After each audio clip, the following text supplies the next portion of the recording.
Estaba yo ¿cuándo fue? No, el domingo en la noche. Andaba yo cardíaco porque jugaba el partido, la selección mexicana contra Inglaterra. No pasamos, nos quedamos salados con el octavo de final. Y veníamos nosotros en la carretera viendo el partido en mi celular. Se iba la señal, pero fue una odisea. Y para variar, para el colmo de males, estaba lloviendo. Para el colmo. Entonces, no sé por qué la lluvia precisamente me remontó a unos 8 o 9 años. Yo vivía en una casa aquí en Tapachula, y en la Buenos Aires, y en el área entre una recámara y otra había un estudio, es donde trabajaba su servidor.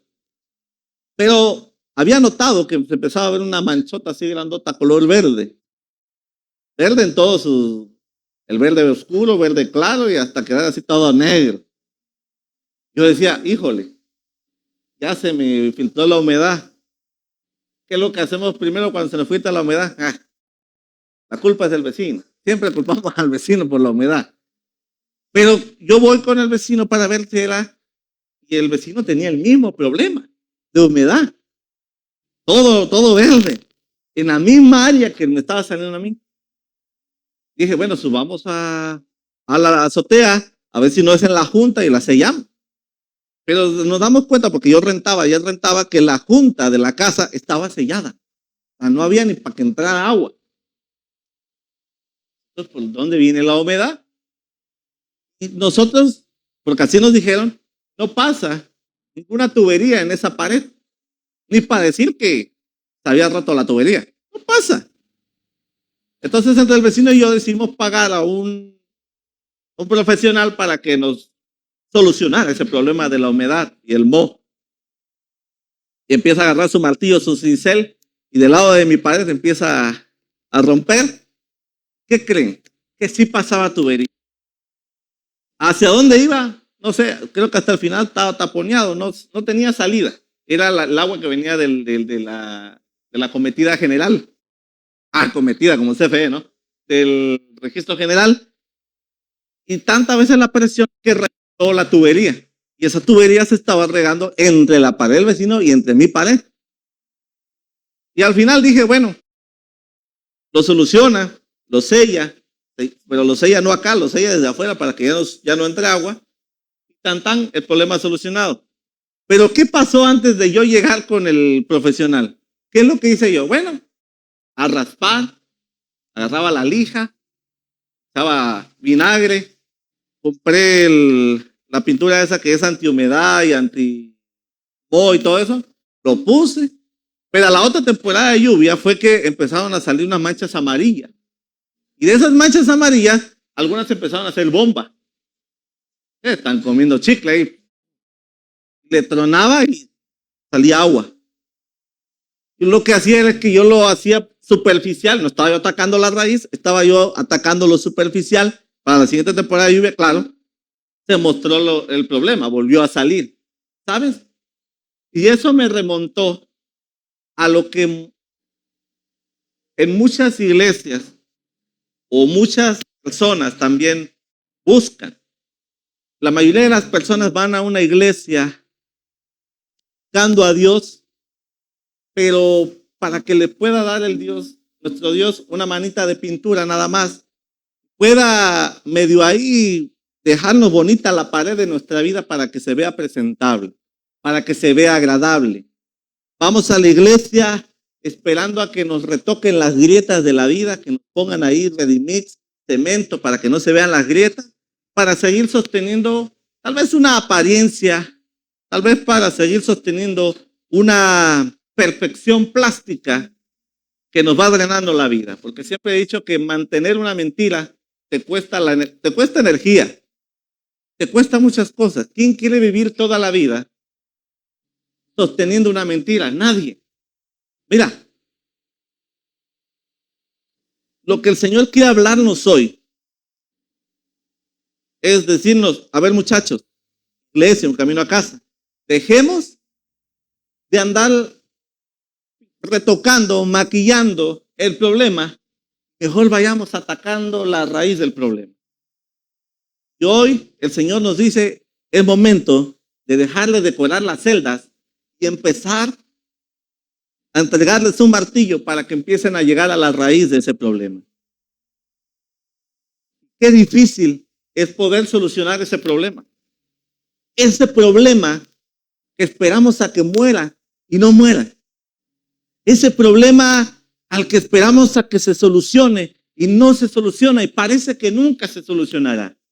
Esa adicción que nos muerde el talón, esa adicción oculta que no le dices a nadie, que te persigue por las noches, ese vacío que ni el éxito logra llenar en tu vida. ¿Qué es lo que te dice la gente cuando atraviesas un problema difícil? Uno de estos problemas difíciles.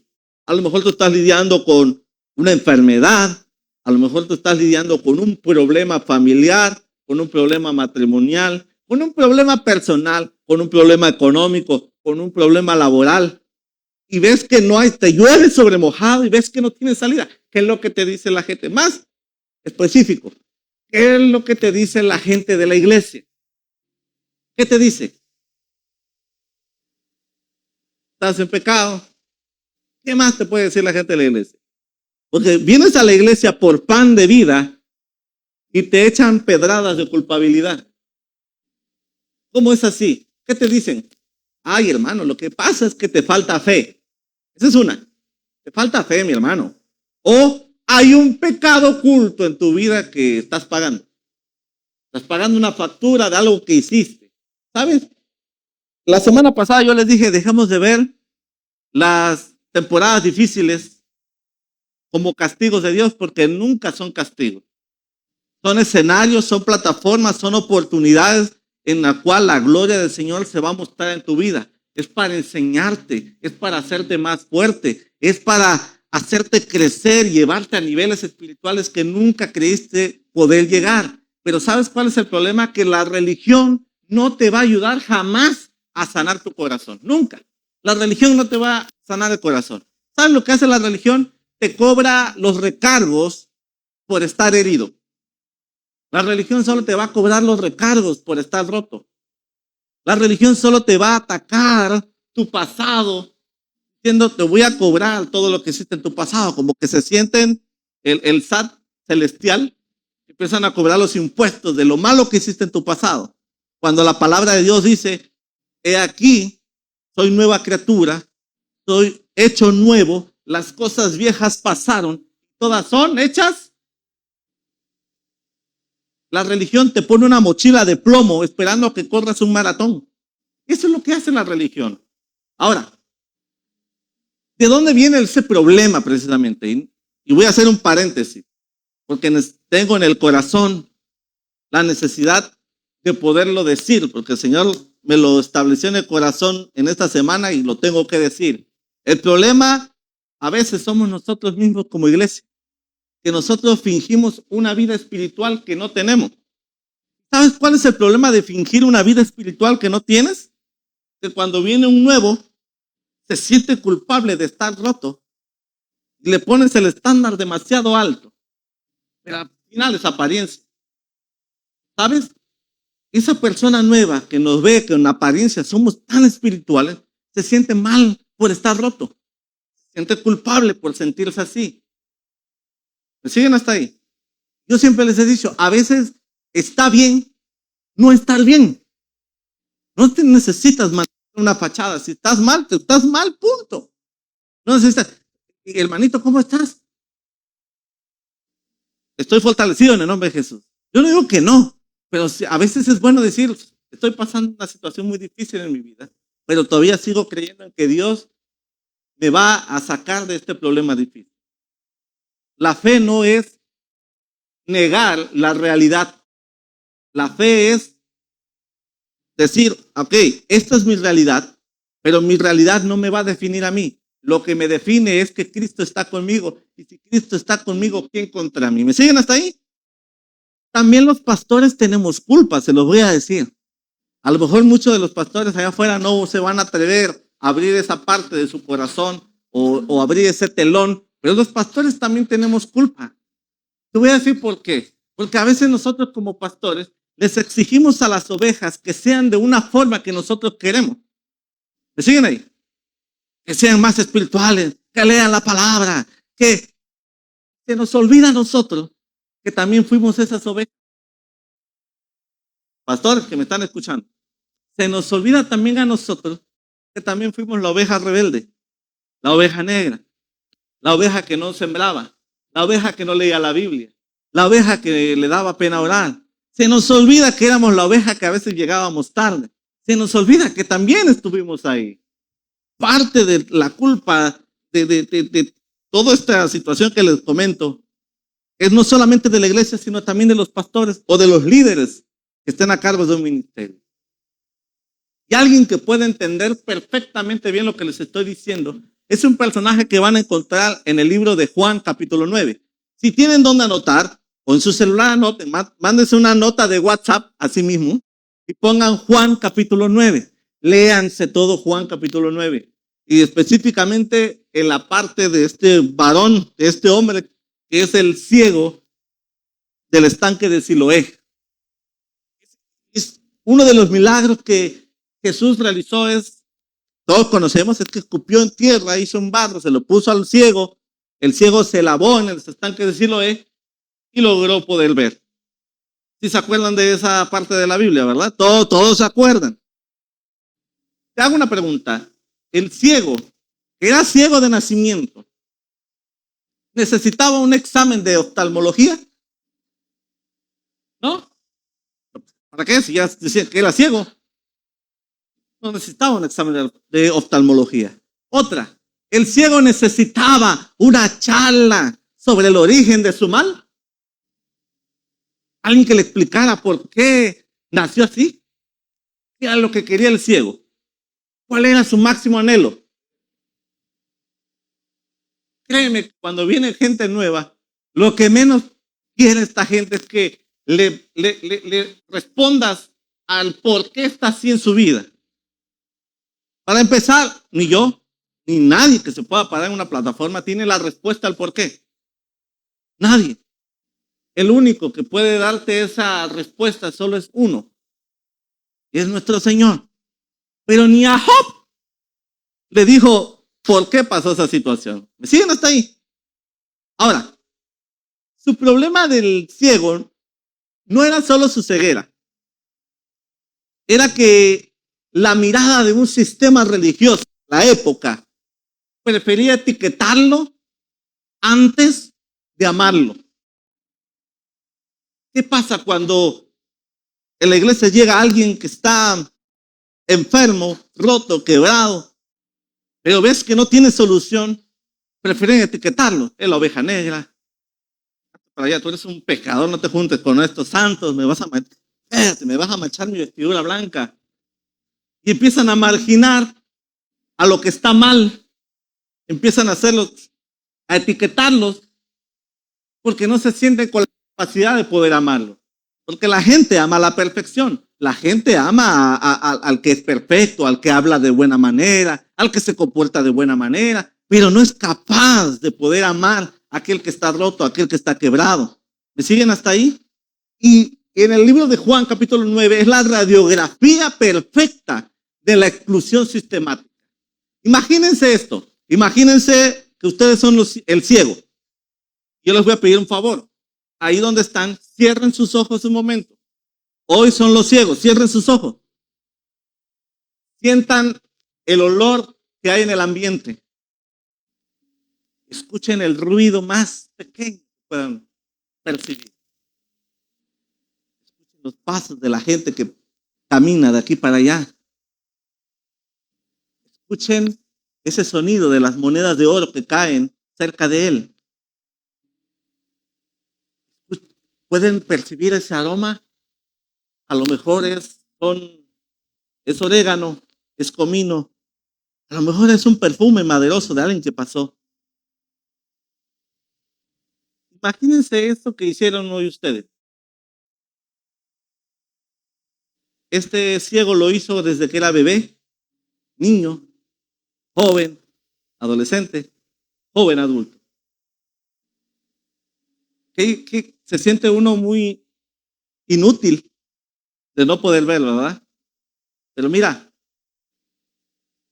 algo que me extraña de la Biblia es que el ciego no tiene nombre.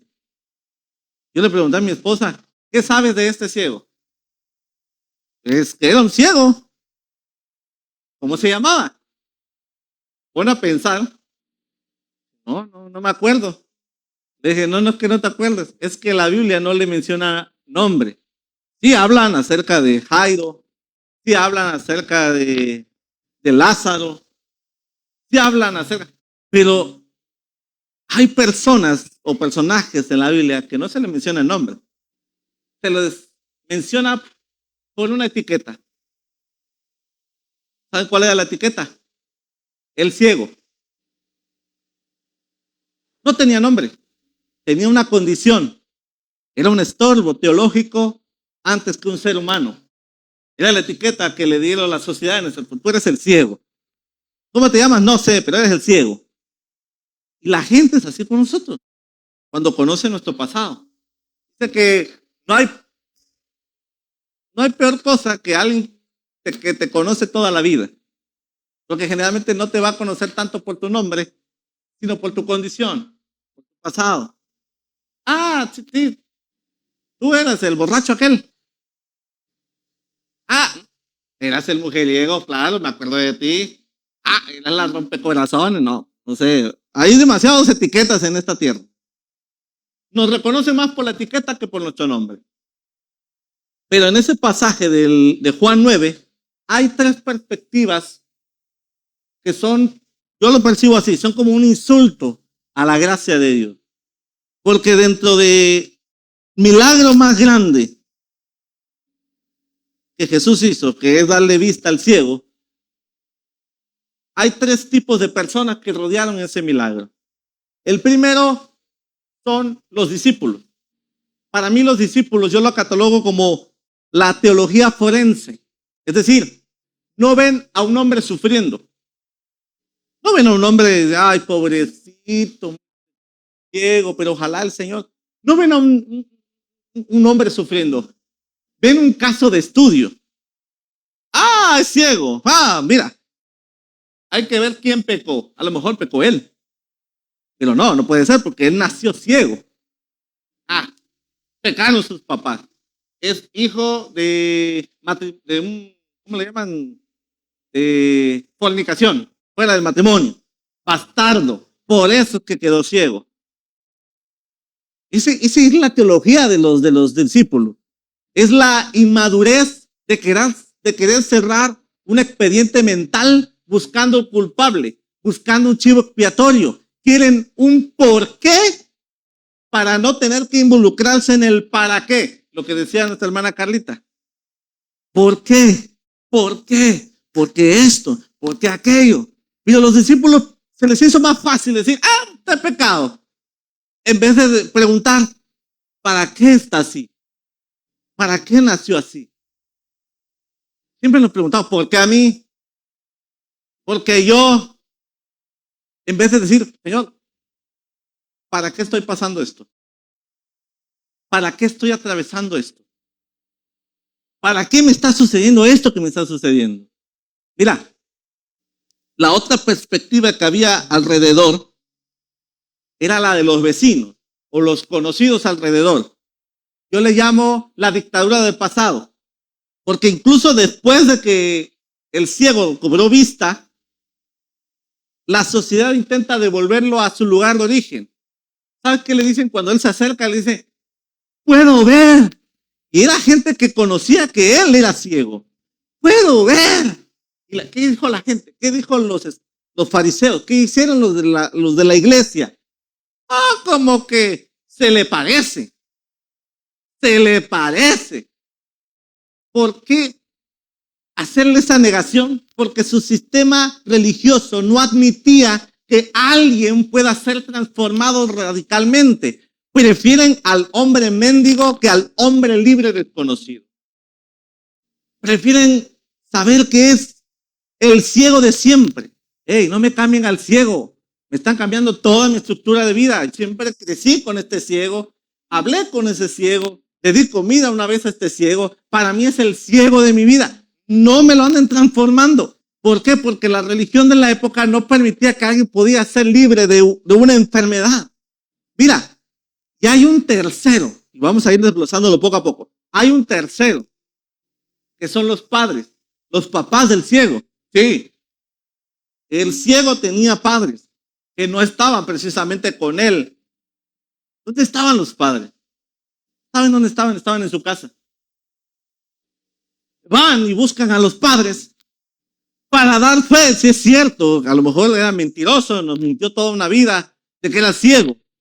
Vamos a comprobar si de verdad es ciego de nacimiento. Fueron a casa de los papás. ¿Y sabes qué pasó? ¿Sabes qué respondieron los padres? Pregúntenle a él. Pregúntenle a él. Dice, se están lavando las manos. Pregúntenle a él. ¿Sabes por qué? Porque prefieren conservar el estatus en la sinagoga antes que celebrar que por fin su hijo puede verle la cara. A estos padres yo les llamo la neutralidad cobarde. Perdonen, pero el ser neutral no te hace ser imparcial, te hace ser cobarde. Mira, por eso la Biblia dice, o eres frío o eres caliente. Pero si eres tibio, si eres neutral, si eres imparcial, te voy a vomitar de mi boca. Tienes que tener bien establecidos tus prioridades y tus valores. Allá afuera hay un mundo muy agresivo que viene a querer amoldarnos a su cultura, amoldarnos a su lenguaje, amoldarnos a su manera de ver las cosas. Y nosotros tenemos que estar, si estás de un lado, estate de ahí. Si estás del otro, quédate ahí. Estás con el mundo, quédate en el mundo. Si estás con Dios, quédate con Dios, pero no estés aquí. Porque para Dios eso se llama cobardía. La neutralidad es cobardía. Si no eres frío, no eres caliente y eres tibio, te vomitaré de mi boca. Que tu sí sea un sí y que tu no sea un no. Mira, ¿cuál es la diferencia entre preguntar por qué, para qué en una situación difícil? ¿Alguien se lo ha preguntado en alguna ocasión? Porque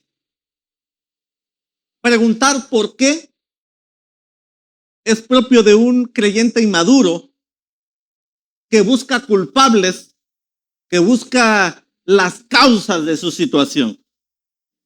Pero preguntar ¿para qué? Permite al creyente madurar y enfocarse en el aprendizaje que Dios desea impartir en medio de la adversidad. ¿Me siguen hasta ahí? Hagan de cuenta que ¿cuántos manejan acá?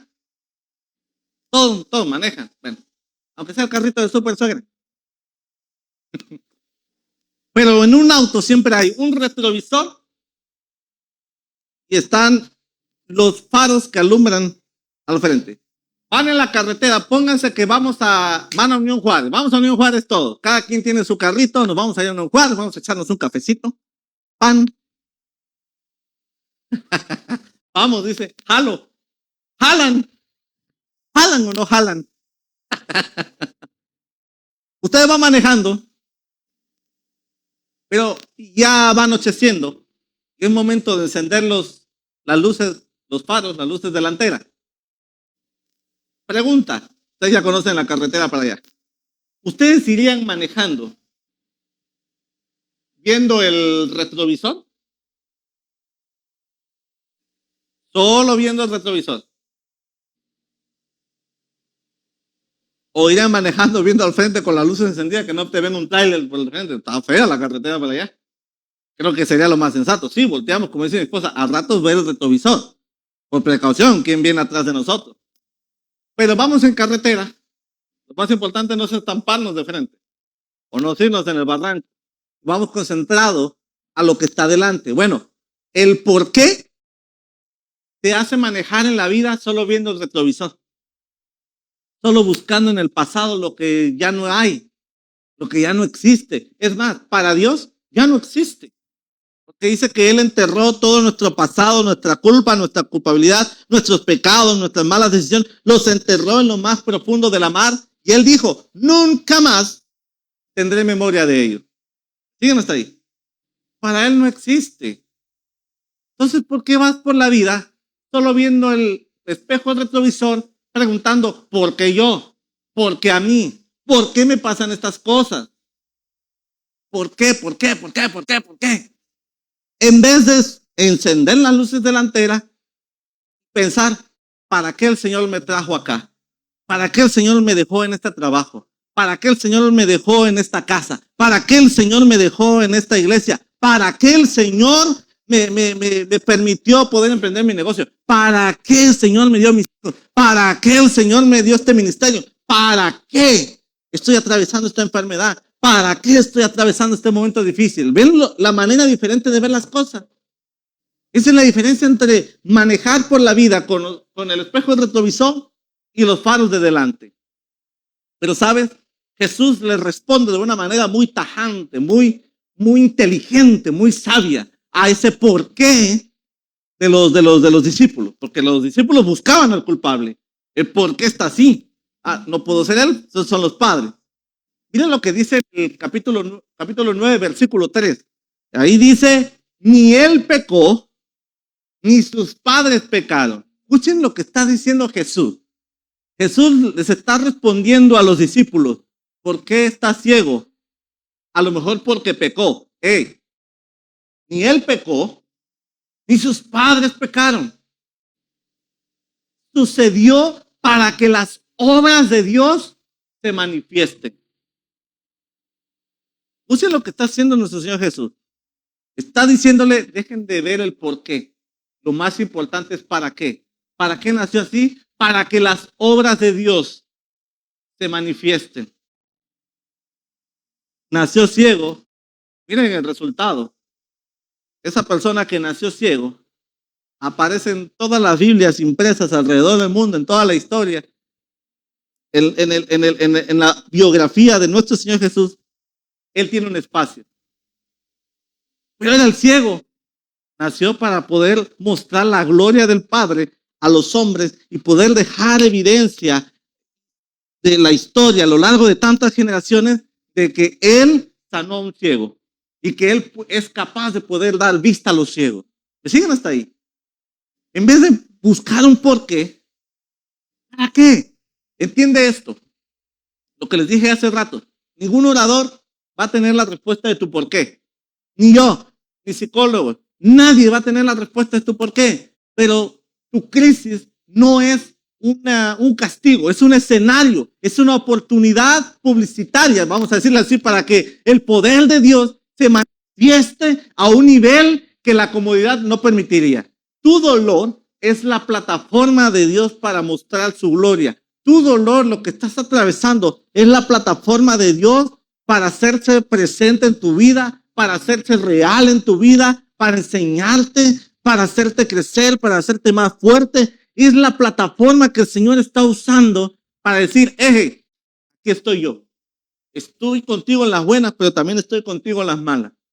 Es para enseñarte a decir, Él está contigo en todo momento y que lo que tú atravieses, la mala decisión que hayas tomado, las acciones que tú hayas hecho, no le asustan. Él siempre se va a permanecer fiel. Y Él dice que aunque tú y yo le fallemos, Él nunca nos va a fallar. Que a pesar de que tú y yo le seamos infieles, Él va a permanecer fiel y sus promesas van a permanecer fieles en su vida. ¿Cuántos me dicen amén?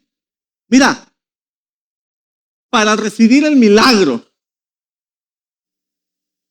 este hombre tuvo que permitir que Jesús le hiciera algo que para nosotros hoy sería ofensivo. A ver, ¿qué pasaría si Saúl tiene gripa? Si yo llego, escupo, hago lodo, se lo pongo en la garganta a Saúl. No en la nariz. ¿Cómo crees que se sentiría Saúl? Como en la cara que hace siempre de fuchi. No le gustaría, ¿verdad? O si yo llego y tú tienes infección en la garganta, y yo llego y agarro lodo y te lo meto en las amígdalas, te sentirías asqueado. sería algo ofensivo para ti. Bueno, para él también era algo de cierta forma ofensiva. Pero, ¿sabes? Tuvo que permitir el ciego que Jesús le ensuciara la cara con barro, hecha con saliva, tierra. Ustedes dicen, ¿por qué saliva y tierra? Porque seamos gráficos, porque el texto es gráfico. Jesús, créanme que Jesús, yo no lo veo haciendo un escupitajo de reunión de mujeres. No creo que Jesús haya hecho un escupitajo educado. No creo que Jesús haya hecho un escupitajo limpio. Es un escupitajo. Hasta flema traía eso. Porque cuando tú escupes, ¿qué haces? Salta. Yo los he visto en la calle, créeme. Y a nosotros nos hacen que lo hagan en la calle. Pero eso fue algo que sonó y se sintió asqueroso. Hizo barro y lo untó en los ojos. Pero y todavía tierra. A ver si no se hizo pipí el gato o el perro, el animal, no sé, está sucio, es polvo de la tierra. Mira, si te da asco el polvo, así como que, no, el polvo, ¿no? Déjame decirte que tú y yo somos polvo. Génesis capítulo 2, versículo 7 dice, y Dios, el Señor, formó al ser humano del polvo del suelo. Entonces sopló en su nariz aliento de vida y el hombre se convirtió en un ser viviente. Tú y yo somos tierra. Tú y yo somos polvo, diría una canción, somos polvos cósmicos. Muy poeta. Somos, prácticamente somos barro en las manos del alfarero. Si el barro te ofende tu propio origen. Eres un pedazo de barro animado por el aliento de Dios. Pero ¿sabes? El milagro de Dios no está en la pureza del método, sino en el toque del alfarero. El milagro de Dios no está en la pureza del método, sino en el toque del alfarero. Y al igual que la creación de Adán, Dios toma lo que no es especial, el barro, la tierra, y al tocarlo, lo transforma en algo poderoso. Dios es especialista en usar lo ordinario para hacer algo extraordinario. ¿Cuántos me dicen amén? Mira, esto lo llevo mucho a las maneras y a las formas en las cuales nosotros estamos compartiendo el evangelio. Porque el mensaje de la verdad o la verdad del evangelio, o la verdad de la cruz, la verdad de la gracia, esa permanece intacta, es la misma, no cambia. Pero las formas en que las comunicamos deben de adaptarse para ser relevante a las nuevas generaciones que van saliendo. Porque no es la misma generación, por ejemplo, la generación de mi suegra, con la generación de mi esposa, con la generación mía, con la generación de Ale, con la generación de Sammy. Somos generaciones totalmente diferentes y captamos el mensaje de formas diferentes. Podemos transmitir el mismo mensaje de formas que la generación la pueda comprender y entender. ¿Sabes? La religión quiere encajonar a Dios en rituales de hace 50 años, limpios y predecibles. Pero nuestro Dios es un Dios generacional. Y usted dice, ¿qué es un Dios generacional? Es un Dios en cada generación, el mismo Dios, pero en diferentes generaciones. Por eso está el Dios de Abraham, el Dios de Isaac y el Dios de Jacob. ¿Me siguen hasta ahí? El mensaje de la cruz es inamovible, ese no cambia, pero el método tiene que cambiar. El problema es que Dios va a usar métodos inusuales para poder compartir o para que podamos compartir o hacer llegar el mensaje a la gente, a las generaciones nuevas. Y esa es la parte que nos incomoda. ¿Sabes? Mira, un método inusual de gente que Dios puede usar para compartir el mensaje de salvación. Los vas a ver a muchos tal vez con el pelo largo, con cola, tatuados, con pantalones leggings ajustados. Los vas a ver tal vez con barba, sin barba, desalineados, bien peinados. Los vas a ver vestidos con pants, los vas a ver vestidos con pantalón formal. Su lenguaje va a ser directo. Pero es la para la generación es el barro con lodo. Mira, para romper las reglas de la religión y alcanzar a los que están en la calle, Dios va a tener que usar métodos inusuales para hacer llegar el mensaje al corazón de la generación. ¿Nos va a escandalizar? Sí, porque no está en el molde que nosotros veníamos trabajando, pero Dios, la palabra de Dios permanece para siempre, pero el cielo y la tierra pasarán, cambiarán, se renovarán. El mensaje es el mismo, pero la manera de transmitirlo tiene que ser totalmente diferente. Si tu estética religiosa es más importante que la sanidad de un ciego, entonces tú eres el que no ve. Por eso el título de este mensaje es La ceguera de los que ven. Si para ti la forma en que Dios sanó a un ciego te escandaliza, ay, como guácala, flema en tierra y eso le untó al ciego. Te es más importante la forma antes que el milagro, entonces tú eres el ciego que no puedes ver. Mira, criticamos mucho las formas en que están haciendo iglesia. Hay muchas formas. Hay unos que están levantándose poderosamente, tienen pantallas 4 veces más grandes que esta, tienen auditorios más climatizados, con más estructuras, con salones. Y nosotros a veces desde abajo podemos ir tirando hacia arriba, ¿no? ¿Para qué tanta vanidad? ¿Para qué tanto gasto? Pero hay gente que está llegando. ¿Te escandaliza la forma? Pero no te estás alegrando porque por lo menos hay gente que está llegando a buscar al Señor.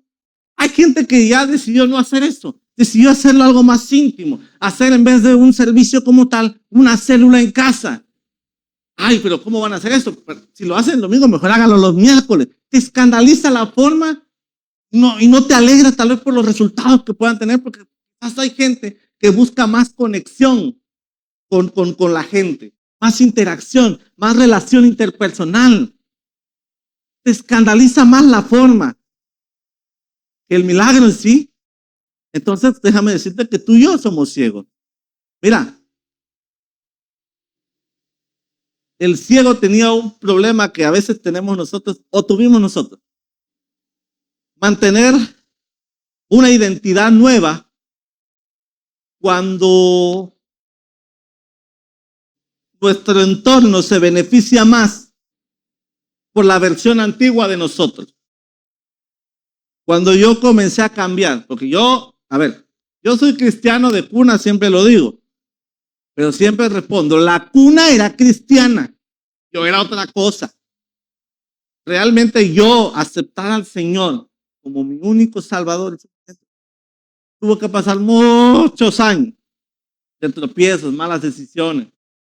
No crean que porque nací en cuna cristiana, me van a beatificar, no, San Iván, ahí un pedestal. Porque fui también un ser humano que cometió errores, cometió pecado, cometió falta, tomó malas decisiones.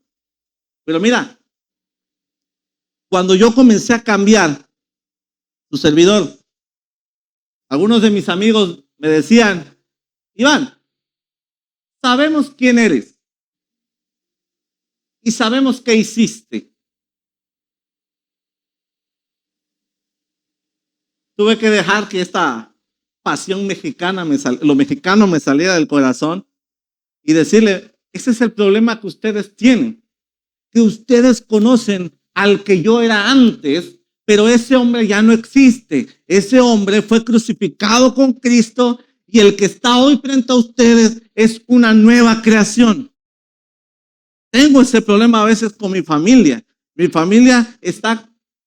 Su problema es que todavía están con el viejo Iván, el de antes, pero todavía no han capichado que el Iván de hoy es el que ya crucificó su humanidad juntamente con Cristo y es una nueva criatura y todo ha comenzado a ser nuevo. Ya han habido cambios. ¿Ustedes creen que el Señor no puede hacer transformaciones en su vida? Pero ¿sabes qué es el problema? Que a la gente le fascina más quedarse con lo que ya conocen. Se les hace más cómodo. Me quedo con el Iván, que es muy impulsivo, nos han dado la oportunidad de conocer a un Iván que ya no es tan impulsivo. No digo que ya 100%, pero ahí voy. A lo mejor ellos se quedaron con un Iván muy enojón, pero hoy el Iván es más alivianado, es más tranquilo, es más alegre. Se quedaron la gente con un Iván del pasado cuando el Señor ya hizo las cosas nuevas, pero es más fácil para ellos quedarse con lo ya conocido. ¿No te ha pasado a ti? ¿No te ha pasado a ti? ¿Qué le dijeron al ciego? Ese era pecador. Pero esta es una opinión que tenían ellos. El hombre ciego respondió así: si soy pecador, no lo sé. Escuchen lo que dice: si soy pecador, no lo sé. Lo único que sé es que yo era ciego y ahora veo. ¿Prestaban atención? Eres un pecador. Y aquel respondió: es una opinión tuya. Si soy pecador, no lo sé. Lo único que sé y que yo te puedo decir es que yo era ciego y ahora veo. Los religiosos tienen vista, pero no tienen visión.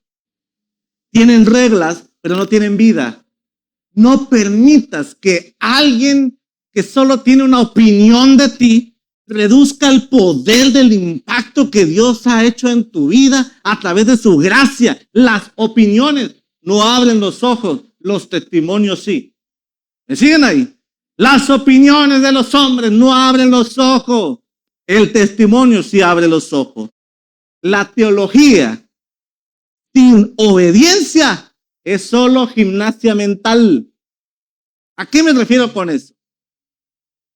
Teología sin obediencia. La teología sin obediencia es que yo me sé la Biblia, me sé los versículos, me sé los capítulos, los comparto, se los mando en cadenas y todo, pero de nada me sirve si no obedezco a lo que estoy haciendo o compartiendo. Mira, después de que Jesús escupió en tierra, y con eso voy a cerrar, escupió en tierra, hizo lodo, se lo puso en los ojos al ciego. ¿Ustedes creen que ahí recibió la sanidad?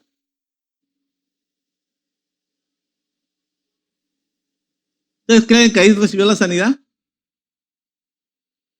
Porque después le da una instrucción Jesús. ¿Sabes qué le dice?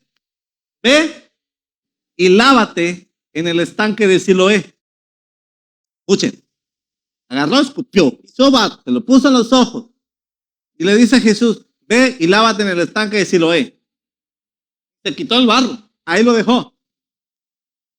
Caminó hacia el estanque de Siloé. ¿Qué significa Siloé? ¿Alguien sabe qué significa? ¿Del hebreo? Se los voy a decir. Significa enviado. Ese es el significado de Siloé. Y cuando el ciego llega al estanque, agarra el agua, se lava y al limpiarse, en el momento, escuchen bien, en el momento recobró la vista. Este acto es muy significativo, les voy a decir por qué. Aunque Jesús ya había tocado al hombre con el barro, la sanidad completa requería que el hombre respondiera en obediencia al mandato de ir al estanque de Siloé. ¿Siguen ahí? Este pequeño breve instante entre el mandato de Jesús y el estanque, hay 3 puntos claves para poder ver el milagro de Dios en mi vida y en tu vida. La primera, la obediencia. El hombre todavía ciego, pero con barro en sus ojos, caminó hacia el estanque. Obediencia. 2, el lavado. Al llegar, se lavó tal cual como Jesús se lo había pedido. ¿Siguen ahí? 3, el resultado. Las fuentes relatan que tras lavarse el ciego en el estanque de Siloé, el hombre volvió viendo. Señor, yo te pido que me sanes. fácil pedirlo y que esperar a que te llegue. Pero a veces ese acto de valientes, de dar el paso en fe, tú no sabes si tú en el momento que le oraste a Dios para que te sanara, el Señor ya te sanó, ya te ungió con barro, ya escupió en tierra y te echó barro en tu ser, en donde tengas la afectación. Va la obediencia. ¿Qué te está pidiendo el Señor? ¿Cuál es el mandato que Jesús te está dando? Ya te dio el barro. Sigue la obediencia. A lo mejor tú dices, Señor, dame un trabajo. El trabajo ahí está. Pero hay un acto de obediencia. Te pregunto, ¿ya lo hiciste? ¿O me vas a decir, es que no sé cuál es? Y ahí está peor el asunto. Porque entonces no hemos afinado nuestros oídos espirituales para escuchar la voz de Dios. Mira, cuando le dijeron los vecinos, oh, como que te pareces al ciego. Y el ciego le dice, es que no me parezco, es que soy yo. Soy yo. Soy yo el ciego de Siloé. El estanque de Siloé simboliza ese lugar donde la obediencia a los métodos inusuales de Dios produce resultados extraordinarios.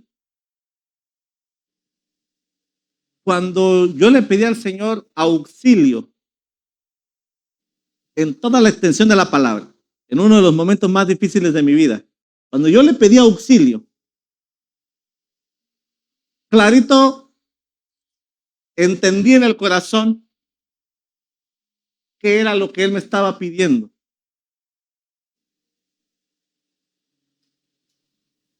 Yo solamente sentí en mi corazón que había escuchado mi oración, pero también sentí en el corazón que me había pedido algo a mí. No dudé en hacerlo. Y hasta hoy lo sigo manteniendo.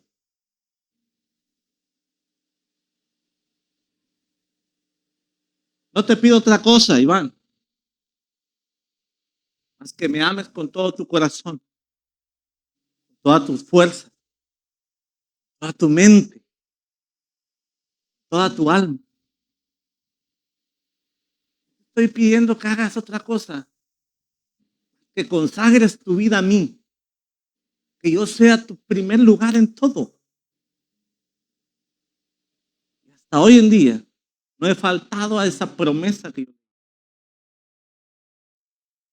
Tú estás esperando el milagro de Dios en tu vida, pero no te has acercado a tu estanque de Siloé. ¿Qué es lo que el Señor te está demandando hoy? A lo mejor estás diciendo, Señor, dame la respuesta. O dame la salida, dame la paz a mi vida, que no veo, que solamente tormentas vienen en mi vida.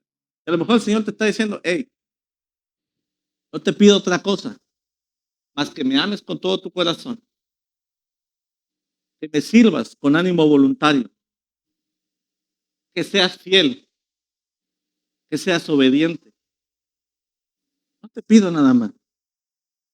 Que yo sea tu primer lugar en tu vida. Mira, es momento de romper el retrovisor. Dejar de preguntarte por qué estás viviendo lo que estás viviendo. Ya, basta. Porque cada vez que el por qué te asalta a tu mente, pienses, esto es pérdida de tiempo. Y empiezas a preguntarte, Señor, ¿para qué vas a usar esto en la que estoy atravesando hoy? Abraza lo inusual. Tú no sabes cuál va a ser la forma en que Dios va a responder a esa oración. A lo mejor la respuesta viene de la persona que menos te esperaba. A lo mejor la respuesta a tu oración va a venir de la persona que menos te imaginaste. A lo mejor es la persona que te cae mal. A lo mejor va a venir de una forma que tú no esperaste. Como no era la forma en que tú esperaste, vas a dejar pasar esa oportunidad, ese milagro. Abraza lo inusual de Dios. Dios es demasiado creativo para hacer las cosas. El milagro no está en la higiene del proceso. El milagro no está en la forma. El milagro está en el barro, mis queridos. En lo inusual, en lo ordinario, en lo que nadie quiere, en lo que nadie cree. Porque Dios es ese especialista en usar lo ordinario para hacer algo extraordinario. Es momento de declarar la defunción. Ay, pastor, ¿cómo la defunción? Es decir, identifica a las personas que todavía te conocen por tu pasado y empieza a enterrarlas en el nombre de Jesús. Empieza a cerrar círculos de tu amistad. Empieza a cerrar, incluso si es posible y si está, empiezas a cerrar círculos familiares. Empiezas a cerrar todo aquello que todavía está vinculado con tu pasado. Siguen hasta ahí. Porque esa versión que ellos saben de ti ya está muerta. No traten de hablar con un cadáver. Habla con la mujer, con el hombre que ven ahora, con esa nueva criatura, con esa nueva hechura del Señor. ¿Cuántos me dicen amén? Es momento de decirle, Señor, dejo de preguntarlos por qué. Solamente me voy a enfocar. ¿Para qué vas a usar esto? Señor, hoy decido abrazar lo inusual. Hoy decido aceptar el milagro como a ti te plazca mandármelo a través de la forma en que tú quieras enviármelo. Y decirle, Señor, hoy cierro círculos. Y me alejo de las personas que todavía me conocen por lo que yo era antes de ti. Momento de cerrar. Sacudirme el polvo y caminar hacia adelante.